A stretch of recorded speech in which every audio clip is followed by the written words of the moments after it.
You're listening to The Coach Show with Coach Banks, Coach Swanson, Coach Koslerich, and Coach Doherty. And Coach Bryant. On the Coaching Culture and Athletics Radio Broadcast Network.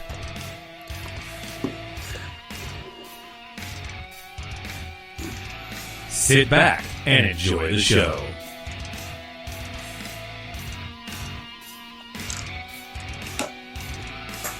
The views and opinions discussed in this podcast are not necessarily the opinion of the host or the Coach Show on the Coaching Culture and Athletics Radio Broadcast Network.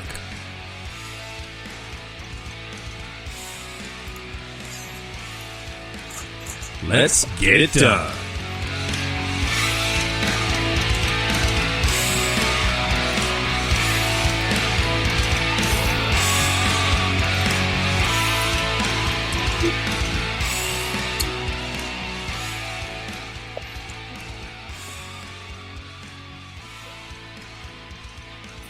Coach Bryant, I'm going to have to change that introduction here one of these days, but I will, partner. I promise. Hey, just want to throw this out there. Hey, you are listening to the CcA, or actually the Coach Show on the Coaching Culture and Athletics Broadcast Radio Network. Tonight, folks, you're in for a special treat. We got a full house, but we also have Dr. Andy Crozier on tonight, and we're excited about it. We're going to grill him with some really good stuff. And, we talked about it pregame, man. I mean, no holds barred tonight. We're going to go for it. But I do have to throw this out there. Mama Doherty, there she is, man. Mama Doherty, she's got to be like, the biggest fan, up next to even Tyler Bryant. So I got to throw that out there. You know what, Dr. Crozier, can I call you Andy tonight? Yeah, that's fine. All right. You can smack me later, when it comes to that stuff. But anyway, I have some questions, and I'm going to put you on the hot seat here, and we'll go rapid fire here. The first one's pretty easy there. Okay. What is the favorite item that you bought this year? And this is 2020. Item that I bought. I'm a big collector of autographs and sports memorabilia. So my favorite item that I bought was probably an old school Chicago Bears authentic helmet signed by the monsters of the Midway, Dick Butkus, Mike Singletary, and Brian Urlacher. So sweet lid. So, yeah. I mean, that's quite a list, but man, wouldn't it have been great to get Sweetness on there? Greatest running back of all time. Well, Sweetness' his autograph on. I do have his autograph on a picture, an 8x10, but his autograph on a full size helmet goes for $1,500, $2,000, and I love being married. So if I would have bought that, my wife might have killed me. So it might have cost me more in divorce fees than the helmet itself. So, oh man, now I do. Sweetness helmet is on my list. Unfortunately, he's been passed away for several years. So all the helmets that he signed are they don't look near as nice as the helmets that they have today. So. Sure. Yeah, and I've even noticed, high school helmets in 20 years, man, it's really weird. Koslerich, did you buy that Mike Trout autograph thing that went for $3.5 million? Yeah, I got it here in my basement. No. I can't think of anything that I bought this year that is like my prized possession. I don't know. I've been budgeting, man. I'm going to be a dad, so you got to budget now. And that's true. Now all I see is Doherty, on this like this boat on the Mississippi River, right? Yeah. Coach. My boat. That's my favorite. Coach Bryant bought him some carpet this year. Just throwing that out there, Coach. All right. Big moves. All right. So let's test you here. Favorite Cub of all time? So I'll give you two answers here because I can't fit one into an answer. Favorite Cub growing up of all time, Andre Dawson, the Hawk. Loved him. Back during the '89, early '90s years, saw him get inducted into the Hall of Fame in Cooperstown a few years back. My favorite Cub today, though, is definitely John Lester. So I just love his mentality. I'm going to get the ball. I'm going to take care of business. and I don't want to come out of the game. It's all on me. I'm going to be accountable the whole time. He has been the best free agent signing the Cubs have had in the history of the franchise. He's that good. Well, I mean, yeah, he is pretty doggone good, but I don't know whether he's El Mago good, but I'm just throwing that out there. Oh, I love Javi, but John Lester's he's my boy. Yeah. So. I got to say that slamming Sammy Sosa, even though, he got in trouble with Cork and Roids, he's my favorite. I just got to throw that out there. Yeah, I love Sosa to this day. You need to welcome him back. Let bygones be bygones. Bring Sosa back. Put his flag number 21 down the left field line, and put him where he belongs. 100%. All right, this should be easy. All right, best Tuesday ever. Oh, that's simple. 2016, November 2nd. Is it November 2nd, right? Yeah, I believe it was. Yeah. No, yeah, November 2nd, 2016. Cubs won the World Series. I mean, and that's a dumb question, Chuck. Come on. And I remember the Central League Hawks were in the playoffs, for football, and all the way through the playoffs, man, we were talking about that and getting those up. So I figured that one would be easy. All right. So you don't know this because you were coaching on the sidelines, but you guys were in Williamsburg it was game 3 of that series. So it was the first game at Wrigley Field, World Series game in forever. And as a superintendent, I'm like, I can't miss our high school football playoff game. I need to go to that game. So I literally took my iPad and had it connected to my hotspot on my phone during the game and stood on the track down at Williamsburg, watched the football game and watched the Cubs game on my iPad at the same time. Like I was not missing that game. So I'm not the type of person that's like, I'm going to DVR and watch it later. I got to watch it live. So yeah, and I agree with you. I think I was upstairs. I was talking to all the coaches, and I remember Coach Hoppen wasn't listening to me anyway. So I got score updates upstairs too. Okay, here's your next question. What's the best piece of advice you've ever been given? Best piece of advice you've ever been given. That I listened to or just been given? No, I'm just kidding. So, I think the best piece of advice I've ever been given is that you can't control what people think of you and what goes on around you, but you can't control your own actions each and every day. And so sometimes, especially in my job, like things just don't always go your way, and there's a lot of moving pieces.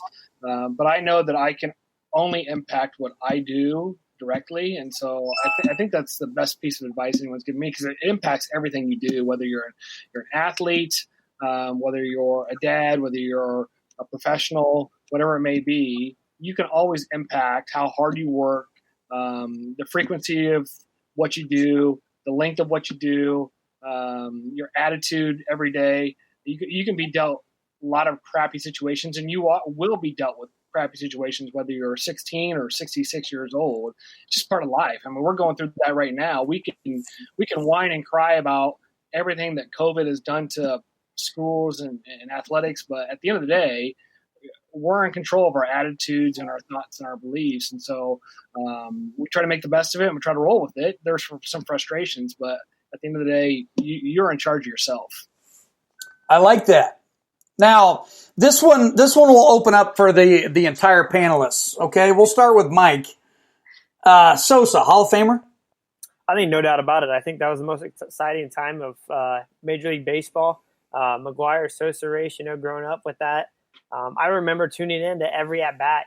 We'd be in my parents' bedroom watching the news, and they'd cut, and Sammy Sosa's getting ready to come to bat, and then they go back to the news, and Mark McGuire's getting ready to come to bat. I think so much that they did for baseball then was amazing. No doubter in my mind. Coach Doherty. Yeah, I agree. I mean, I firmly believe they saved baseball with that race and everything that was going on. So, no doubt. Now, Andy, I got to throw this out there. I mean, if you're going to let Sosa in, you got to let Bonds in, right? Yeah, no doubt about it. Bonds, McGuire, all those guys. I mean, it was part of the era of baseball. Let them in. They all deserve it. Coach Bryant, do not bring up the Steve Bartman incident since now you're a Florida Marlins guy. But you think Sosa should be in the Hall of Fame? Saying he's the only Cub that I know that doesn't have the last name Bryant. Yeah, sure. Well, yeah. I mean that. I guess that rolls with it. And I'm going to say without Sammy Sosa, without Mark McGwire, baseball as we know it would not be here. No way. Not even close. All right. So now we can get into the nitty gritty here. Andy, tell everybody a little bit about, because, getting into like a superintendency or even a principal for that matter at such a young age, and you would be considered a millennial leader. And I know that's what you worked in your dissertation. You worked through that. Now, I'm sure that your dad had, a lot of insight and a lot of information, when you were getting into this, even at a young age. But, what made you decide, I want to be a superintendent or, this, that, and the other? Well, I think I've always wanted to have an impact. And so I've always tried to think to myself, where can I have the greatest impact? And so, when I was 22 years old as a teacher and assistant coach, I said, I want to be a head coach. And then when I became a head coach, I said, I want to be the activities director. And then from there, I got an opportunity to go to Grantwood AEA and have a bigger impact. And so when I transitioned from the schools to Grantwood AEA, did it too early in my life, in my career, because I got away from kids, and those are great times to spend, and spending your direct time with students or student athletes. And so I was 28 years old, and I had completed my superintendent coursework with the intention that I was just going to use it someday. And I was out to dinner with a couple other people, and one of them was the chief administrator at AEA 9 at the time.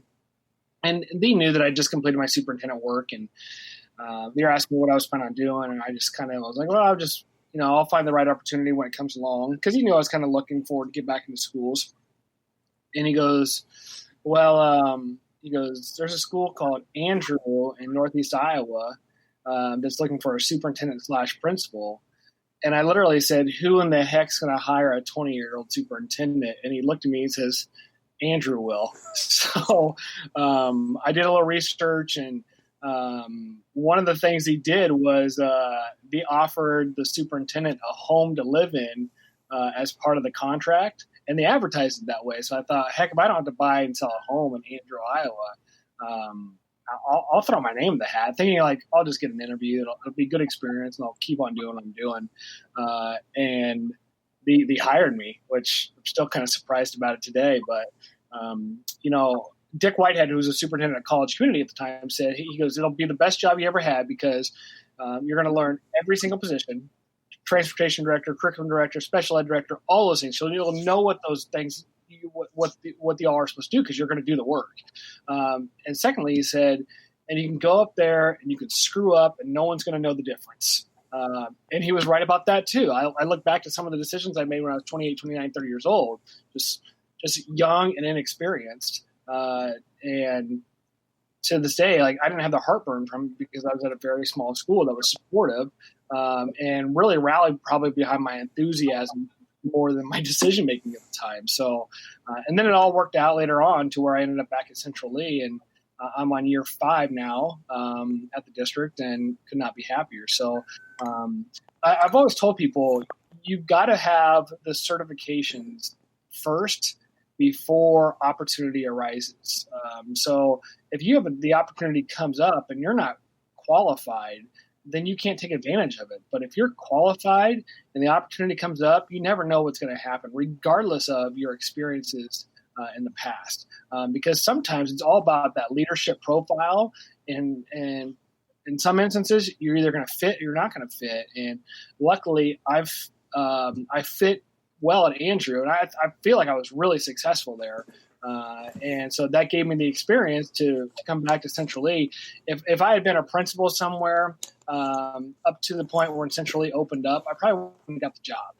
But because I had 5 years experience as a superintendent, it got my foot in the door and allowed me to be successful here as well. I still have a card that you sent to the Central League football program when we made the playoffs the first time, and that just shows that not only are you a good superintendent here, but you're a Hawk through and through. I mean, Tina Kale tells me stories about you almost every day, Andy. Where you're always messing with her or this, that, and the other. When you were younger. But it is pretty awesome. I do have to throw this out there here before we go any further. Okay, we have 2 people saying Pete Rose should be in. And then, our second number 1 fan, Coach Bryant, you can say hi, Dad. Go ahead. Hi, Dad. There you go. Pete Rose. I agree.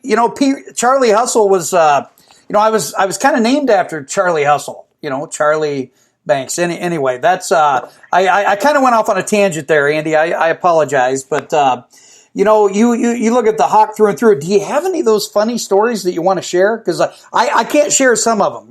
Tina said. Oh, Tina Kale stories. I think the best one was I can't remember if it was homecoming week or what it was, but because my dad was superintendent, sometimes I got access to places, and a lot of the time it was like, hey, I want to go shoot hoops. He's like, all right, I'll go open the gym, and he wouldn't give me his keys, but I'd be out there shooting hoops. He'd unlock it and go out there, and so I was probably a junior or senior in high school, and so we used to do the whole Vaseline on the phone thing, and so we didn't do it to Diane and Chris Mickelson in the office because he would have killed us, but Tina. We did that to Tina. So we went in there to Tina, and we knew it was on there. And we got to school early that day, and we called from Diane's phone first thing as soon as Tina walked in, right into Tina's office, and she put it up on her ear, got Vaseline. She comes running out, want to know who did it, and then she saw it was me and one of my other buddies, and she just immediately saw us, and we just took off down the hall, and we didn't talk to her the rest of the day because we know she was going to kill us. So, but we did that. We did a number of things just to drive her crazy. We knew that we had a little bit more tech skills than Tina, so if we could get a hold of her computer or any of her devices, we do some things. But every once in a while, I'll pull a small little prank on her. But I don't go too far anymore. It just small ones, like I'll unplug her phone. That's about it. But Tina's fun. She makes our culture what it is. We need people like her. She's loved by students and staff. Always comes to work with a positive attitude, and is great to work with. And she is one that I hope never retires, because when she retires, it's definitely going to make me cry because she's that near and dear to my heart as a friend and as an employee of Central League Schools. Yeah, 100%. Now, I know Doherty's got 1,000 questions on the fall guidance, but we'll get to that here in a minute, Derek. Don't worry. The Dr. Doom and Gloom in me, I always throw that out there. But now, Andy, you wear a lot of hats, and you're also on the Iowa High School Athletic Association. Is it Board of Control? Yeah, it's Board of Control. Yep. What does that mean?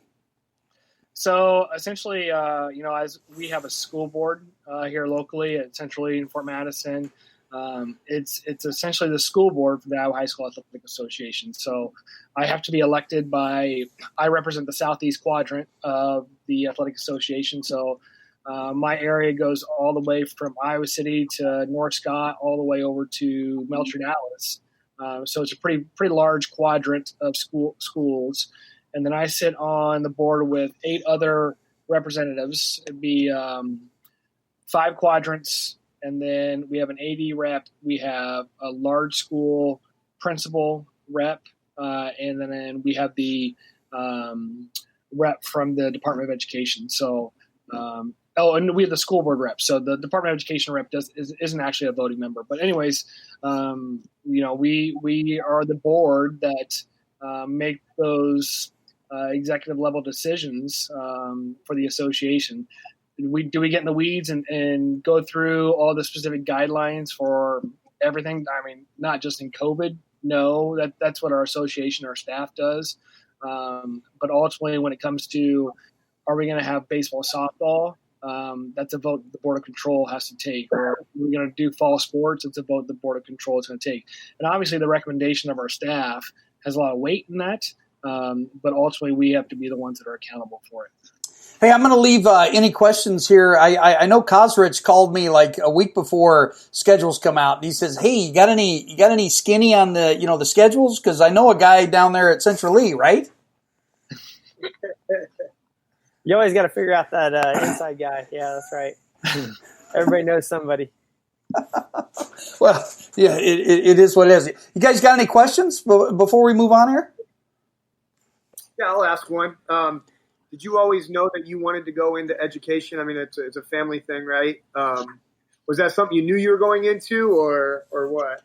No, actually, I first went to college to be a medical doctor, and then realized in some of those college chemistry courses that I didn't want to take 8 more years of that style of coursework.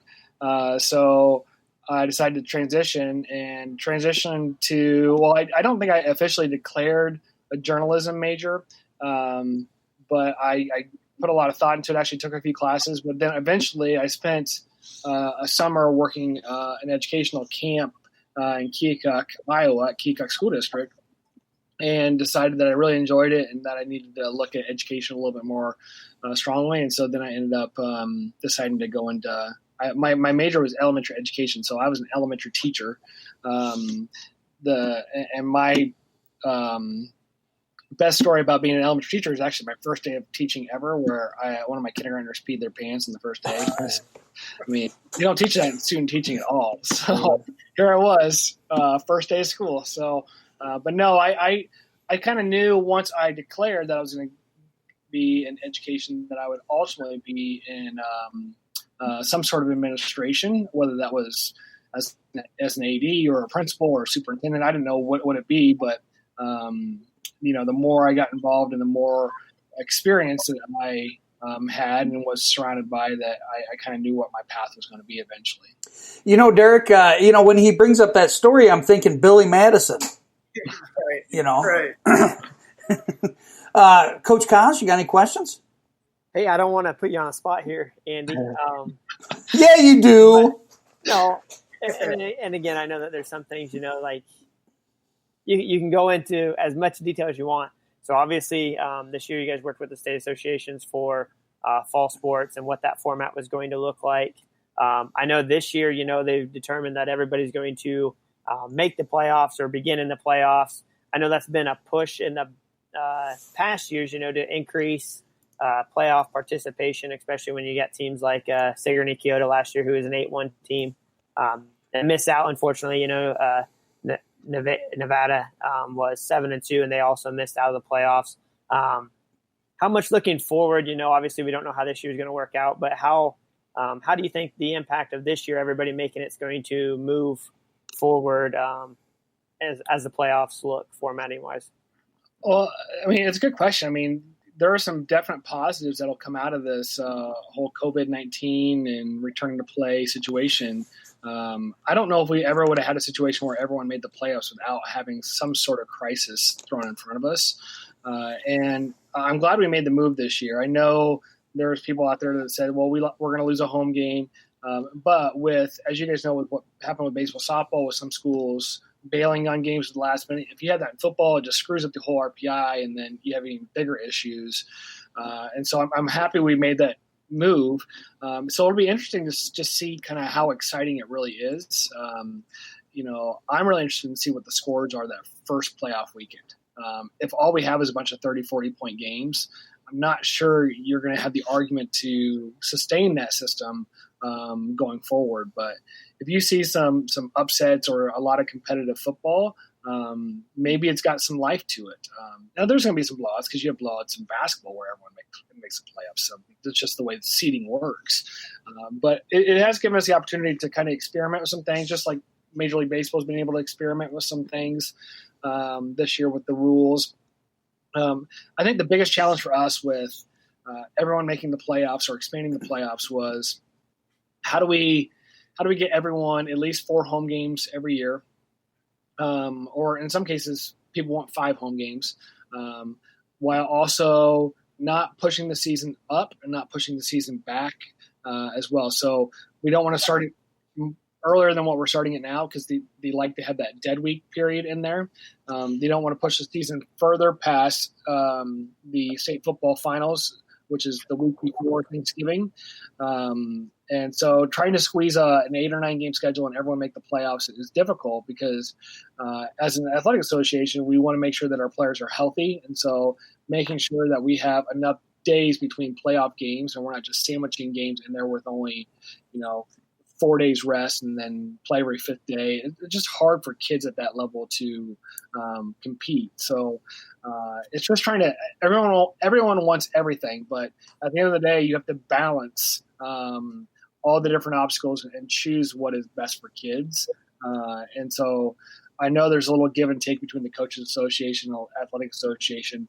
And it's interesting because we also hear the inputs from the AD Association, and we also hear input from superintendents, and not all those always align. When all the stars align, it makes our decision pretty obvious, but very few times does that happen, especially the playoff issue.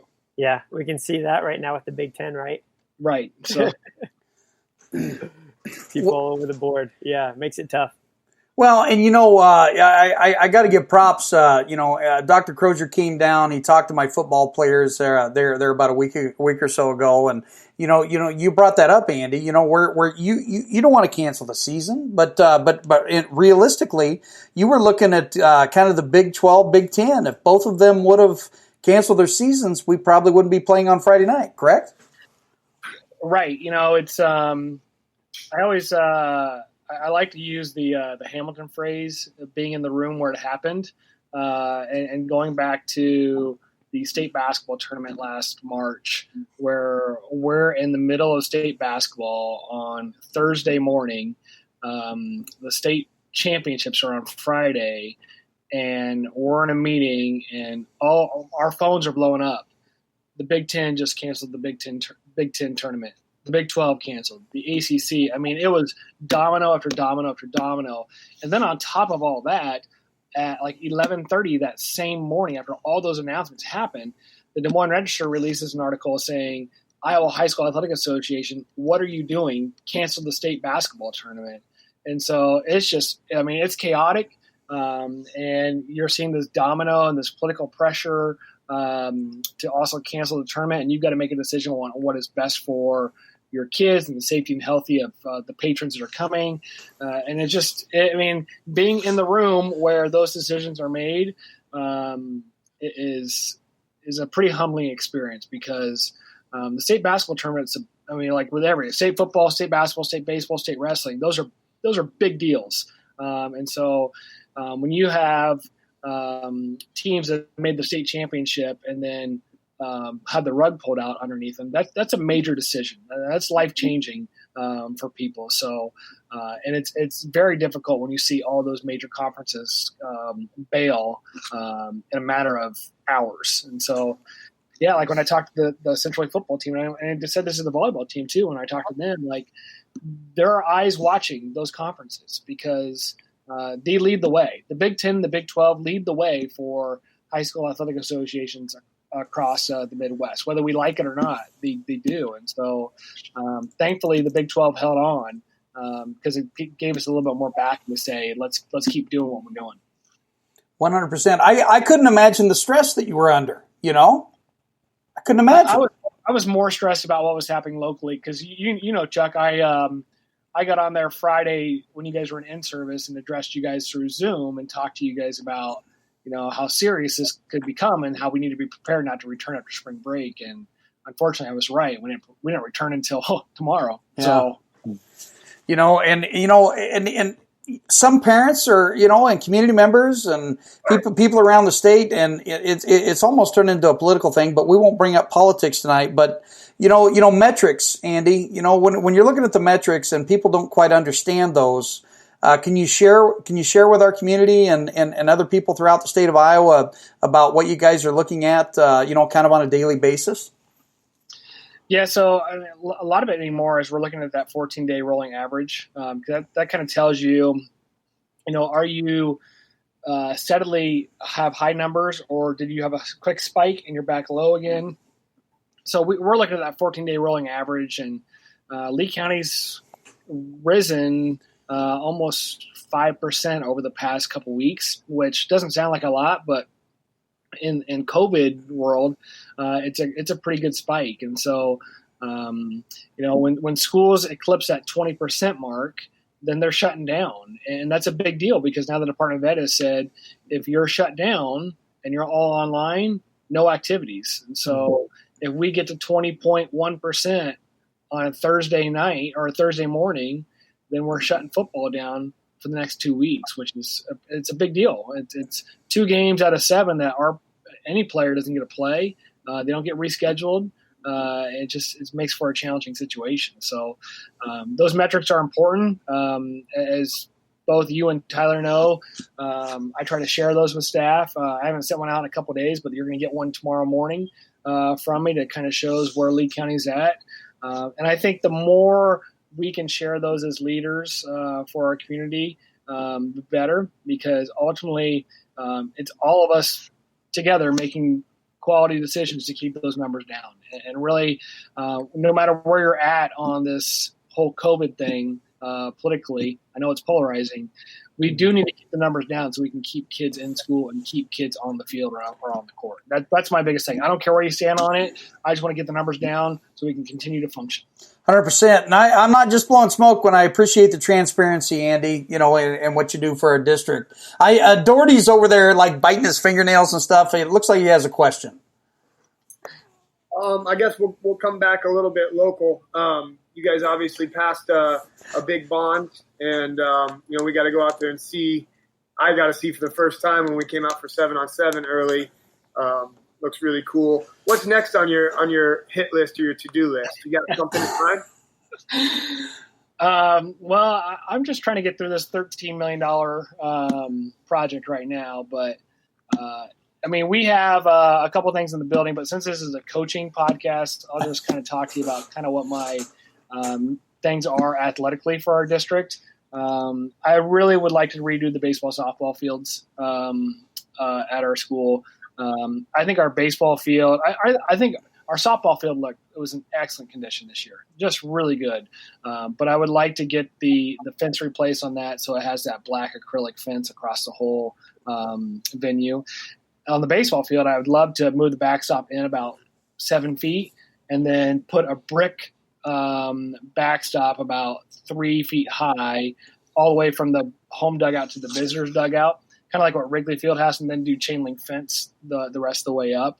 I think a lot of people have done that, and I'd like to kind of finish it out with seating around both complexes so you have more bleacher seating than what we currently do. And this is a small detail, but I want 9-inning scoreboards for baseball and softball. I have a thing for seeing a 9-inning scoreboard at a baseball softball complex. I think it just makes it look as a more professional setting. As for other things, we know that we've got to redo our football field sometime in the next 4 to 5 years. Maybe that's a whole total redo of. I'm a natural grass type of guy. I like turf, but I love natural grass. Whether that's a rip off of our top surface and bringing sod in, with also leveling the field.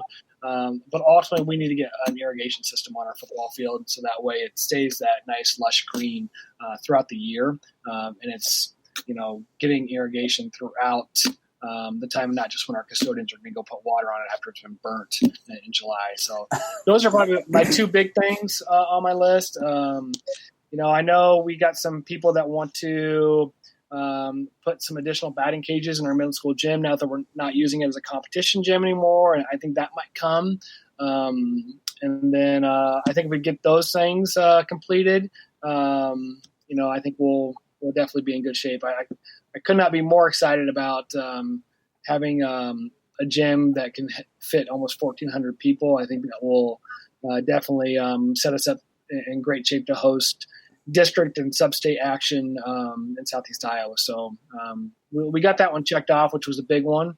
But there are also a lot of other ones athletically that we need to accomplish. Oh, and one other thing, I'd love to get an additional press box on the visitor side so that we can keep all those dang away football coaches out of our press box. Those Fort Madison coaches. Yeah, I'm keep telling you. those Fort Madison coaches out of our area. All right, so Coach Bryant, you haven't said a word, brother. I'm going to let you ask the next question.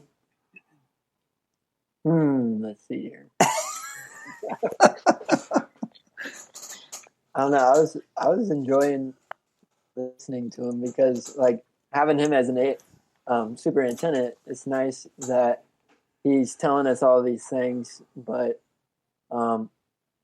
just for people that aren't listening or that are listening and aren't in the staff, he's been very opening, which is nice. I think people love that, especially in these times of craziness.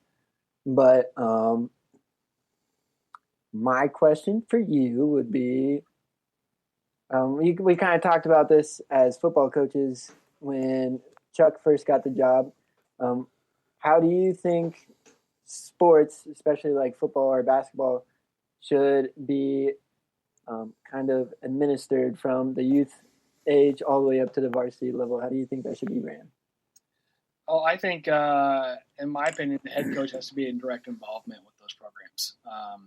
Now, it may not be that they have to run the programs, but they have to be a major influencer in what they do. So whether it's youth football, those youth football, whether it's tackle or flag, better be running the same plays and schemes that they're going to run at the junior high, JV, and varsity level. Basketball-wise, that basketball coach better be preaching to them what they believe philosophically, because you just don't want to let people do what they want to do and take for chance that they're teaching them the right way to play the game. And as you guys know, I'm a basketball guy. I'm not a big football guy. I love football, but I'm not a football coach. The way you teach it isn't the way that everyone teaches it. And people are taught the wrong way. It's going to create more work and more stress for you as a coach in that developmental cycle. So I think those coaches should be involved. And should have high trust with those people that are running those programs. I think our basketball coaches at Central Lee are very blessed because they have me to take over the whole entire youth program, so they don't have to do anything with it other than show up and lead clinics and those kind of things. But as for all the games and scheduling and all that stuff, I take care of all that for them. But if your head coach just thinks that's not my job, someone else will do that, I think you're not running a program. Your program is more than just 7 through 12 athletics. And it can look different in every district. There's no right way, no wrong way to do it. But you got to be involved. And you got to know that, your job as a varsity head coach isn't just from 3:30 to 6 at practice and then on Friday nights. It's way more than that. It's meeting with those youth coaches. It's sometimes popping into a practice, not being there the whole time because you're busy during the season. It's running those camps, all those different things make up for make that position what it is. So you got to be involved. Coach Bryant, he says 3:30 to 6. I haven't had you out past 7:30 in a month, man. I just throw that out there. No, it's really good stuff. Now, Kosrich, you're chomping at the bit down there. I'm not going to grill him anymore on the playoff stuff. Why not? Playoffs? We talking? No, my next question, I guess, as a leader of a school district, what are some things that you guys are doing inside the classroom or school setting just to mitigate that spread of the COVID? I know we've talked about it a lot as our staff has began to meet, and we've kind of voiced our opinions on how, we've kind of done our groupings and stuff in our weight room situations during the summer. That way we can, contact trace and all this stuff and try to make sure that, my biggest fear is my quarterback goes to class and we're playing in a playoff game, and because of seating assignments or whatever, he's being exposed to X amount of people through X amount of classes that is unneeded, and then he has to sit out due to contact tracing, even if he gets a negative test. That's how our county is doing that. So what are some things that you guys are doing or suggesting within your school district, at least? Well, the first thing I'll say is I pleaded with our county public health to plead to the state, like we all need to be on the same page as for when you're exposed, how many days you're out.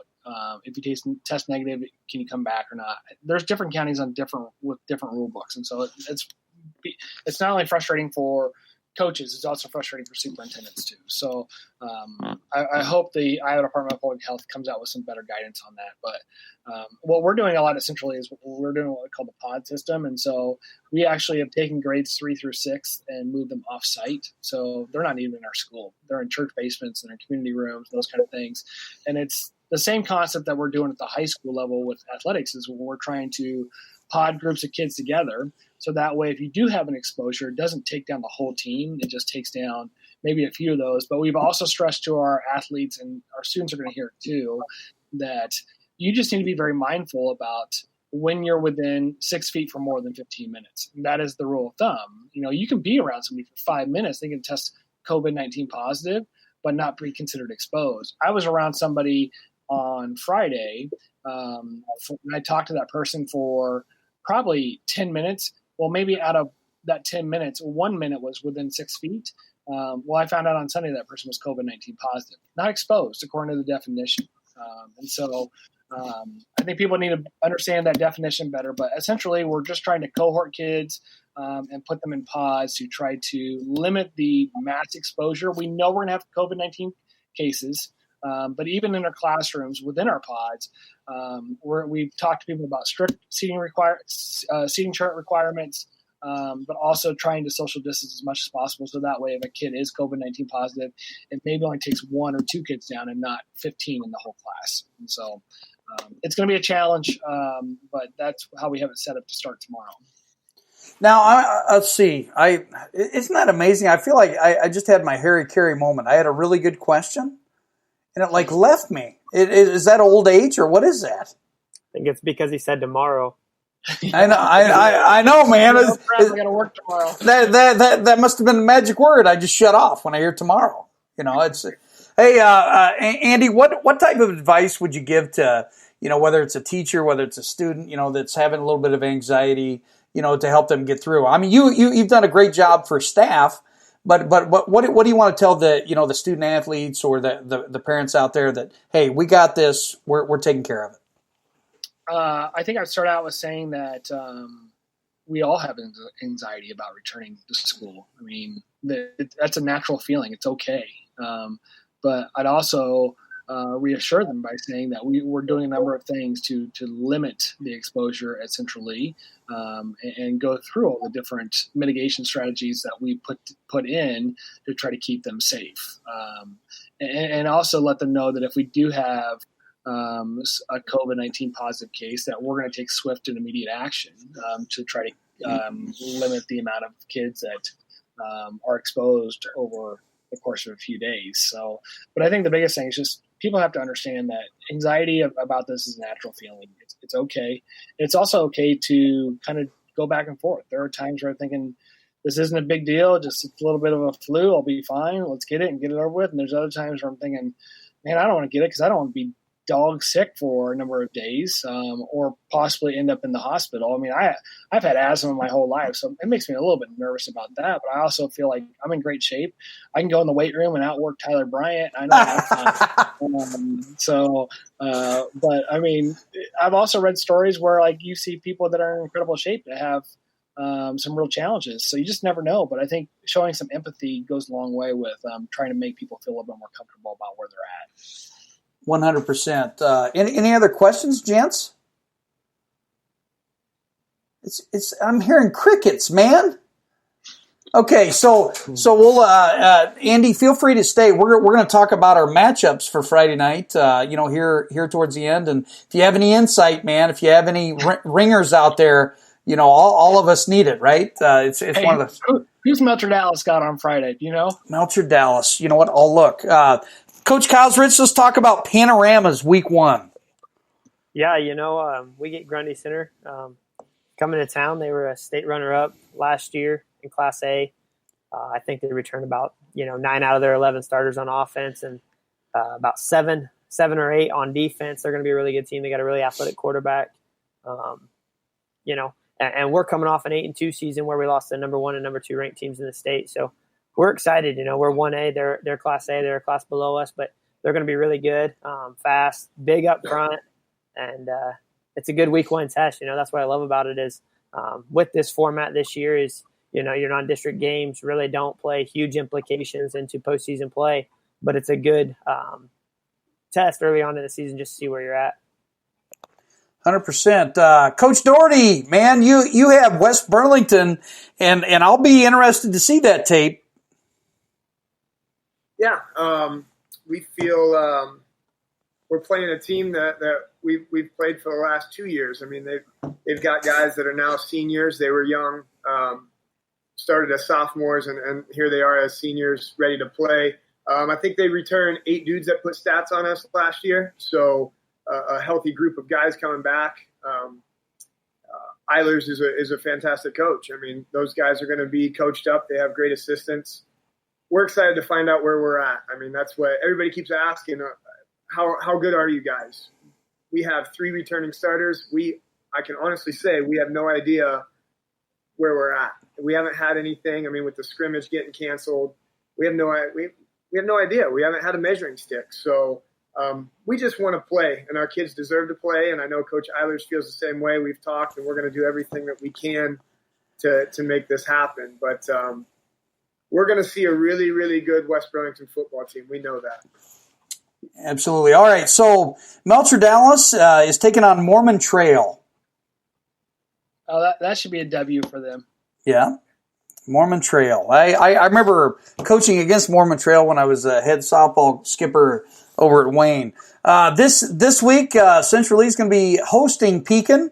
This past week, we decided not to do the scrimmage with Keokuk because I might have been overly cautious, but I wanted to protect our team, so we hit the regular season. Again, this is going to be kind of a staple aspect to a team that's going to be looks like they're going to be pretty good. They're loaded up front. They got 5 returning senior linemen. They got a junior returning quarterback. They did lose some guys in the backfield. I do know for a fact, even through some of my buddies, maybe even here tonight, that people are trying to figure out what Central Lee's running both offensively and defensively. Come on, you can smile, Doherty. Come on, brother. People are wondering, man. Yeah, well, it's the wishbone, right? Yeah, well, I'm running the double tight wishbone, and that's. All I'm going to do is run midline the whole game. Okay, I'll just throw that out there. Good play. Defensively, I think we're in the 4-4. We don't worry about passing teams, stuff like that. Okay, but in all seriousness, Pekin's going to be well coached. They got a great coaching staff. It's going to be a pretty good game. You look at a lot of our skill players that have developed. I feel pretty good. But then Coach Bryant and I, we watch a very young O-line that's it's going to have to learn on the fly this year, and it's going to be trial by fire. What do you think, Coach? Yeah, they're going to have to really toughen up at the front because our offense depends on them, just like any other offense. But if we can't get a good push, then that puts a damper on a lot of the play schemes we have set for Friday night. But also the skill guys got to make a play, whether their line is helping or not. Well, the line goes a long way, and we put all that pressure on Coach Banks. So if the O-line doesn't play very well, you can blame the head coach because that's. Yep. I believe that's where it starts, man. That's where it starts. That and defense, but Friday night, man, it's come by so quick. It's come by. It's going to hit us in the face. We're going to smell some stuff in the air. We're going to see the lights twinkling, and we're all going to have at it next week. Coach Kosrich. Yeah, well, Coach Kosrich is talking about going 12-0 this year or 13-0 and winning the state title. There's no pressure or anything. Yeah, I wouldn't say that we've talked about that, but I think that any game we play, I think we're going to be competitive, and I think we're ready. I think every player is ready to play from when you put the pads on, and I think every coach is never ready to play. So Friday night's a night where you just tell your kids to go out and play hard, and mistakes are going to happen. So instead of practice where you're stopping and correcting and looking for the perfect play, it's kind of like when things break down, let's make a play. Your athletes take over and play to the whistle, and good things will happen. 100%. And then week 2, Doherty, you got to go play in my hometown.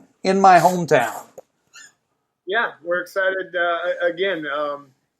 I think that's going to be a good matchup from what we know. I mean, I honestly don't have too much on them. I got to see a game film from last year, and obviously with quick stats looking at who they're returning. So we'll see. I mean, we just want to play. I got to throw this out there. Coach Doherty never talks crap because of all the Centerville people that watch this podcast. Yeah. Come on, man. No, I'm not. I don't talk crap. I mean, nope. You're well coached. It's. Yeah. I don't know. We climb the rough side of the mountain every single week. It's a thing that you have to realize when you're in a program like us. I mean, I feel like we're moving in the right direction, but there's not a single game out there that's going to be a gimme game for Fort Madison. We're climbing the rough side of the mountain every time. We better be prepared when kickoff happens. Otherwise, bad things happen. Hey, 100%. And, it's never good to throw that bulletin board material. And Coach Bryant and I have some bulletin board material from a few teams that we're going to be putting up this week. And we're going to get our guys fired up. Panorama, I read an article where they're saying you guys are the guys to beat in your district this year, man. And Van Meter's like right underneath it, man. Yeah, it's always good when you're listed and named with Van Meter and stuff like that. And we return a lot of guys, so that's based on what we've done in the past and not what we've done so far this year. So, our guys are ready to get out there and just, kind of say, hey, here's how much we've improved. And I think I got a lot of guys that are hungry, for their senior season. I think we have about 18 seniors on this team for a 118. That's, huge. And this is what these guys have been preparing, for a long time. And they know that it's now or never. 100%. I'm just going to throw this out here as we get close to the last word. I just want to throw this out there to our listeners, to spread it to family members. Take this stuff seriously and protect yourself, protect your players, protect your family members, because at the end of the day, it's going to take all of us to get through this football season, and for that matter, the entire school year. So we're all in this together. But remember that when you want to go out and engage with 78,000 to 100,000 people that's going to take place in a couple weeks. Just think about it. I'm just throwing that out there. Coach Doherty, last word, brother. Yeah, I mean, pretty much the same thing as last week. Something that honestly I'm trying to get better at, but control the controllables, like you were just talking about. We've got to make sacrifices. And I've told our guys I've made a lot of sacrifices in my life, things that I like to do. And I haven't trained jiu-jitsu. I haven't done anything like that because I'm trying to lessen the chances of bringing it to our team and allow our guys a chance to play Friday night. So, just control what you can control, and everything else will just fall into place. 100%. Coach Bryant? Yeah, Coach Doherty said control the control. I like to think of don't stress over what you can't control. There's going to be a lot of uncertainties, a lot of things going right, going wrong in the next few weeks of school and football. You just can't overstress over things, especially if you can't control them.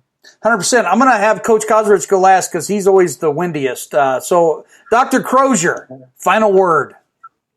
My final word, and you guys heard this when I talked to the football boys last week, is that stay safe, stay healthy, because your local communities need you on the field on Friday night. So it's part of the healing process, but ultimately Friday Night Lights is a special opportunity, and having to cancel that because of COVID reasons is a blow to a community. So our fans, our parents, our school communities need you on the field on Friday night. So whatever it takes to make that happen is worth it. So, and I can't wait to see all of you guys compete on Friday. 100%. Coach K! I was just going to say, coach them hard and love them harder, So far we've been harping on our kids, and, they're going to make mistakes on Friday, so make sure they know at the end of the day you care about them. Hey, we'll see everybody next week. We don't know what Doherty's going to have on tap. We'll have to see.